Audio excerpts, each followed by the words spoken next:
अजब बट की अजब कहानियाँ।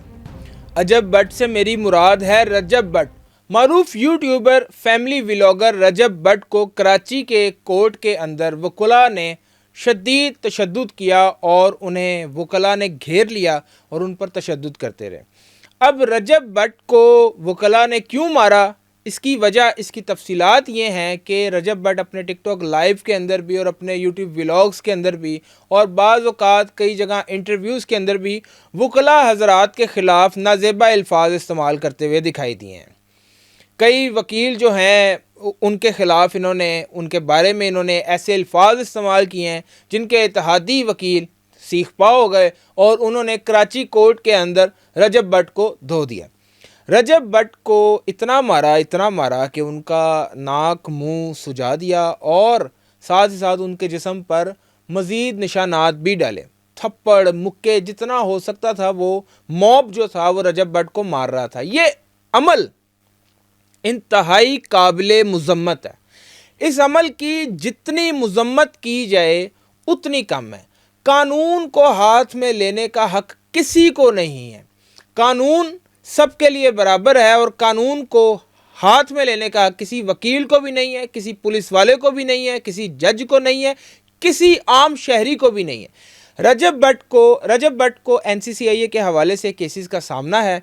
उन पर ब्लास्फेमी के भी केसेस हैं। आज वो कराची कोर्ट के अंदर अपने ब्लास्फेमी वाले केस की ही पैरवी करने के लिए उसमें पेश हुए। 295A के हवाले से जो उन पर केस था, हैदरी मार्केट के अंदर जो केस दर्ज हुआ था 295A का, तौहीन मज़हब का, और उसके बाद उनके ऊपर ये केसेस से इस दौरान रजब बट जब इंटरपोल के ज़रिए पाकिस्तान आए थे, उन्हें UK से डिपोर्ट किया गया था। रजब बट ये कहते हैं कि उन्हें UK से डिपोर्ट नहीं किया गया।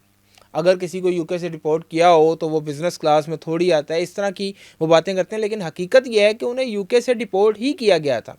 उनके साथ नदीम नानीवाला भी हैं। नदीम मुबारक इनका नाम है, जो कि टिकटॉकर हैं, लाइव करते हैं, टिकटॉक लाइव करते हैं, वो भी मौजूद थे। उन्होंने नदीम नानीवाला ने रजब बट को बड़े अच्छे तरीके से बचाया और फिर मियां अली अशफाक जो उनके वकील हैं उन्होंने भी, उनकी टीम ने रजब बट को बचा के वहाँ से ले गए। रजब बट के ऊपर इन सब केसेस के हवाले से उन्हें अदालत में पेश होना था। जब वो अदालत में पेश हुए वहाँ पर ये सारे हालात हुए हैं। अब इस पर मियां अली अशफाक का भी बयान आया है कि ये इंतहाई अनप्रोफेशनल तरीका है। ये वकला की जानिब से ये जो हरबा आजमाया गया है किसी को तंबीह करने का या किसी के साथ कोई पर्सनल ग्रज उतारने का, ये वकला को सूट नहीं करता।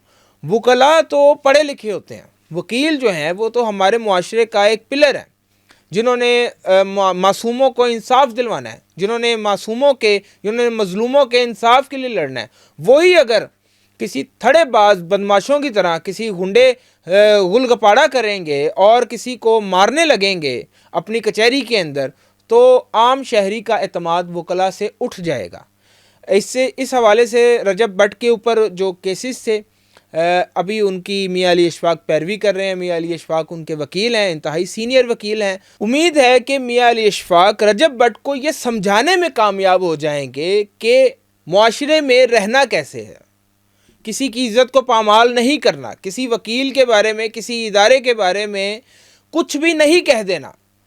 सेंसेबल व्लॉगिंग क्या होती है मियां अली अशफाक ये बताएंगे उन्हें, और उनके केसेस भी उन्हें निजात दिलाएंगे। इससे हमारी ये दुआ है कि रजब बट की जो मुश्किलात हैं वो आसान हों और अजब बट की अजब कहानियाँ अब ख़त्म हो जाएं। दुआ में याद रखिएगा। अल्लाह हाफ़िज़।